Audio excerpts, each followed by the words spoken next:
The Dwarves, one of the worst and most pathetic races in the entirety of Total War Warhammer 3, and one of the most forgotten races by Creative Assembly. If there was ever a great book of grudges in real life, Creative Assembly would be at the top of the list, for the fact that in 3 games, Creative Assembly has not once properly reworked the Dwarves.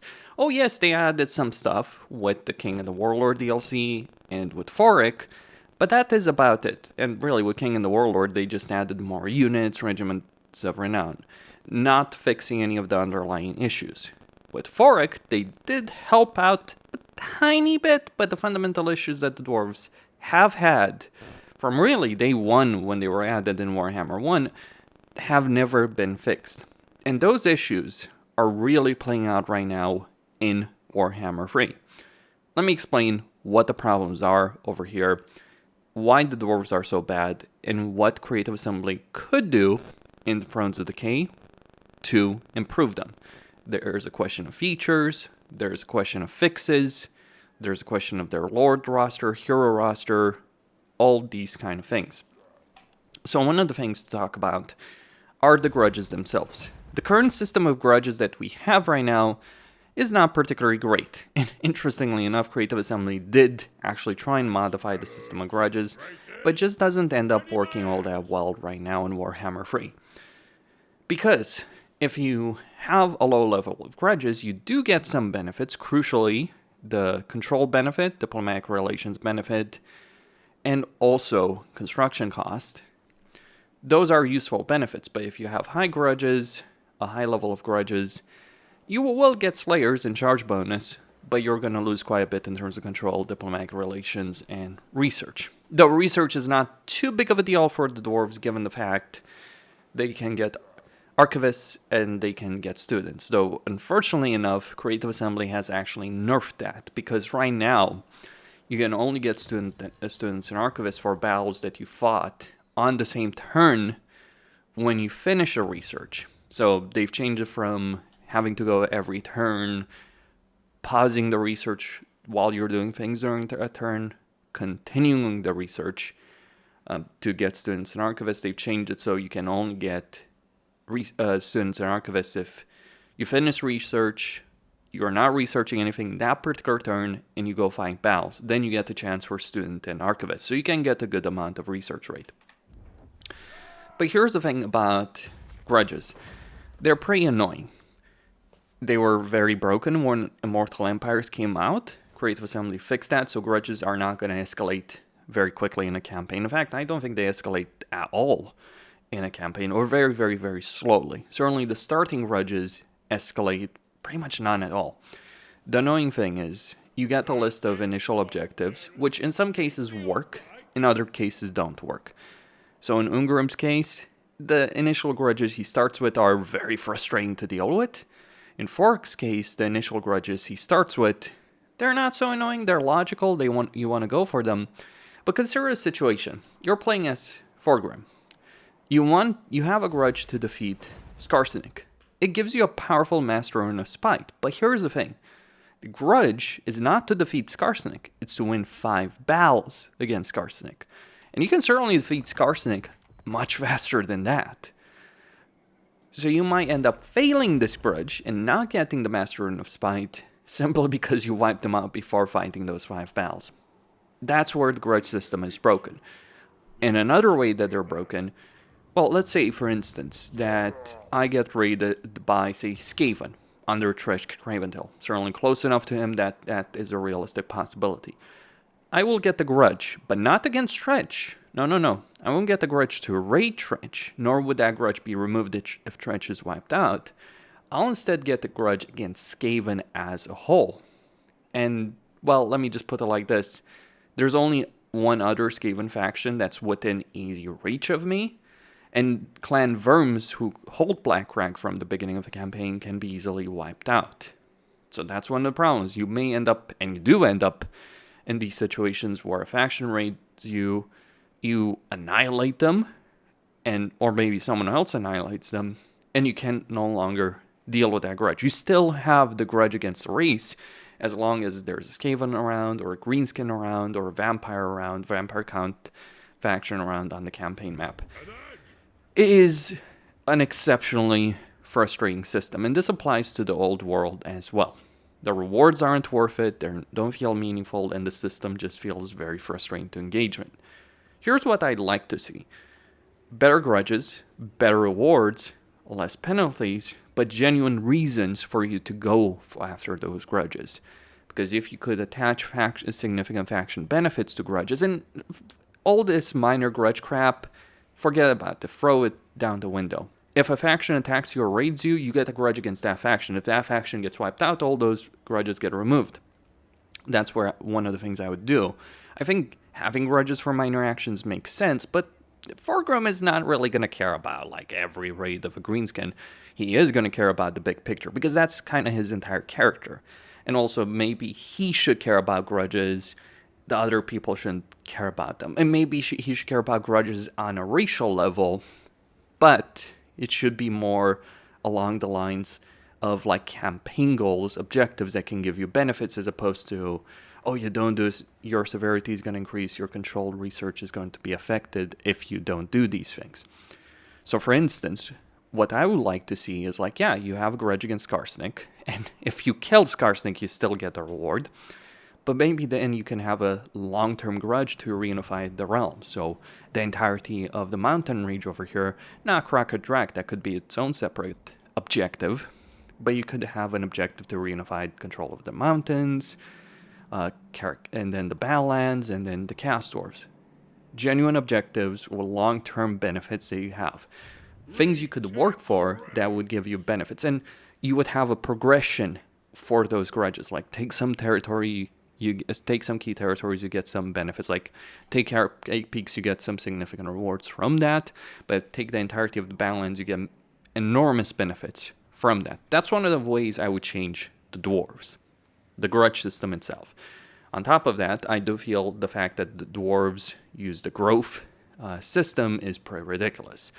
Because the Dwarves in the lore are more focused about a number of holds and outposts. So you look at the Chaos Dwarves play more like the actual Dwarves should do than the actual Dwarves. Because the Chaos Dwarves do have their towers, but they also have those mining outposts and factories, and that's something that would fit in very well. And also the political system, caravan system, all of that would work well.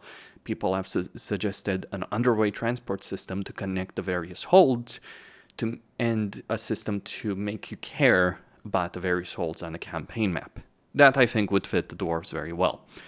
In particular, I think that Grumbrindle should take a leaf out of Oxyottl's campaign, and maybe have some version of Oxyottl's teleportation mechanic, an objective mechanic where he's trying to help the dwarves specifically hold off their foes. Because that's what Grumbrindle does in the lore. He shows up in the most desperate hour of the dwarves to help them out. Why he didn't show up in the end times until the very end, that's a different discussion. Well, the end times was a mess, suffice to say. So those are some of the things that I would like to see in terms of like faction mechanics or racial mechanics. And then we could talk about individual factions, individual legendary lords that we can have in the game. So Belegar, for instance, like, I think the old world has shown that you can have a Belegar campaign, Skarsnik campaign, a Quick campaign where they're fighting for Caracate Peaks, and it's significantly better. It's a terraining issue. But like Belegar having this miserable journey with that massive upkeep on units, it's not a particularly great campaign to play. Belegar is a powerful lord, don't get me wrong on that, but he's never worth playing. He's worth confederating. He's not worth playing a campaign as, especially because he has the highest survivability of the dwarf legendary lords. So you pretty much want to play everyone else, confederate Belegar, get a significant amount of campaign power, as opposed to playing Belegar and having to rush to the east to rescue Thorgrim and Ungrim, potentially, which is not a great campaign dynamic either. The dwarves are also too spread out. They don't feel unified as a race at all. I mean, one of the big points about Thorgrim in the end times is his death destroys any kind of unity in the dwarves and prevents them from unifying to help the Empire at Averheim, which is a pretty big deal. Ungram does it, but that's about it. So that would be some of the things I would change. Then there's other things. I've talked about the caravan system. Instant construction, they should have that. Instead of using laborers, as the cast dwarves do have, oath gold could play a role. That would be a significant benefit. Dwarves have the lowest growth of any faction in the game, which is pretty bloody terrible. It is quite very possible to end up in a negative growth situation just because of control, because you have this -8 difficulty level modifier that you have to deal with on Legendary, and it's really annoying. You can increase it, you can increase control, but the growth from the buildings themselves is not that great. Karazakarak is a bit more decent, but Karazakarak is a special settlement. It would the other settlements generate far less in terms of growth. So you actually need to get a good amount of control as dwarves, not to prevent rebellions, but to prevent your growth from growing from going into a deficit in your campaign. It is a pretty substantial situation that you have to deal with over there. Other things to take into consideration. The research tree that the dwarves do have is a bloated, meaningless mess. The reason I say it's meaningless is given the dynamics that dwarves do have in their campaign. Issues of control, issues of growth. What you want to do in every dwarven campaign is you want to get autonomy of the holds to get that commandment to increase your growth. And then, since you're there anyway, might as well get Oaths of Loyalty, maybe even High King Authority. But you want to always get autonomy of the holds. That's 12 turns. Then, you want to get heavy cornstones. So that's another 12 turns, 24 turns with the default research rate. You can increase this, of course, but you get the idea. And then after that, you want to get ammunition wagons, volley fire, renowned deadeyes, and master war crossbows. Basically, you're spending close to 40 turns of your campaign getting all this stuff, and you're going about it in a specific manner. You might get the range benefit earlier if you're going to have a lot of heavy, difficult fights, and you can recruit quarrelers from the very beginning, but usually speaking, it's better to get the growth, to get access to unit recruitment, and get access to a variety of buildings. Getting growth is significant from that perspective, because yes, dwarves can recruit every unit type at tier 4, but that's not what's important. What is important is having as many building slots as possible, simply in order to unlock different types of units. The dwarf economy is good, it's not excellent. They do have scalability, but it does suck because of the limited growth. It's not as good as the High Elves, it's far below the High Elves, though it's similar to what High Elves do have, because the dwarves can produce tradable resources through the feast hall. They're just a lot slower in that perspective, and their economy just ends up being worse. Whereas I feel like the dwarves should not have any problems with money in their campaign, because yeah, the dwarves are pretty bloody rich from a lore perspective, whereas you will genuinely struggle with money in a campaign in a dwarven with the dwarven economy. Another thing to also mention is the lack of casualty replenishment, which hurts them a lot. Now, this is not just a question of auto-resolve, it's a question of battles in general. The reason casualty replenishment matters so much is because you can go in some pretty bloody battles in a campaign and recover quickly from them. And the AI is always going to have more armies than you, so having good casualty replenishment is important, especially since the AI does have good casualty replenishment by default. It should be noted that the dwarves are a nightmare to deal with on legendary difficulty because they have lower upkeep, higher growth, higher control, and very high casualty replenishment. So a lot of the issues that plague the dwarves when you control them are actually fixed by the difficulty modifiers. But beyond not having casualty replenishment, so one of the things I think Creative Assembly should add is a hero like a Brewmaster that has casualty replenishment, and a hero that you can increase their capacity at tier 3. Another problem for dwarves is that a lot of their hero capacity has to be increased at tier 4. So for instance, you can get certainly a lot of runesmiths at tier 3, but Thanes are only increased at tier 4, and engineers are also increased at tier 4. So if they're adding a new hero, that capacity should be increased at tier 3 as opposed to tier 4. And in general, I think limiting heroes to tier 4 in a campaign does hurt a lot. It's not like Thanes are so great as heroes. Engineers, however, are, but runesmiths are, well, at least you get runesmiths in a campaign, but there's certainly a lot of limitations you do have in the Dwarf campaign, because you have more limited building slots because of the poor growth. You're gonna have your heroes, not just because they require a higher tier, but because you have that limited growth. And also the Dwarf playstyle is also incredibly boring, because what you do in a campaign, early on when you can only recruit Dwarf Warriors, you recruit Dwarf Warriors and Miners with blasting charges. Once you get to tier 2, you get both the Siege Workshop and the tier 2 barracks. You get a bunch of grudge throwers and you get a bunch of quarrelers, both with great weapons and regular ones. And you make entire armies of quarrelers and grudge throwers. And that's it. That is the best army of the dwarves. Everything else is fluff, meaningless, and pointless. You might upgrade the artillery to organ guns and cannons, but the armies you're going to use throughout the campaign, the limited armies you're going to use throughout the entire campaign, grudge throwers and quarrelers, it's the best, most optimal way to play, and nothing else compares. You can't really go full melee because of the issue of casualty replenishment. So going with quarrelers and grudge throwers is not just about the power they have, it's also the fact that that army will take significantly less damage than a melee army that might require more casualty replenishment, which is not great. The flying units of the dwarves, they can be useful as harassers. Slayers are pretty damn useless in a campaign, even playing as Ungarim. Iron breakers and flamethrowers, absolutely. Iron breakers and iron drakes are useful units, but you're certainly not going to mass. Maybe you'll have 4 in total, both in like 2 flamethrowers, 2 iron breakers in an army, especially for flank protection with iron breakers, but that's about it. You want a lot of quarrelers because they're far more effective than anything else in range. They're certainly better than thunderers, and the reason they're better than thunderers is gunpowder units are pretty crap in Warhammer 3. That is an important thing to understand about them.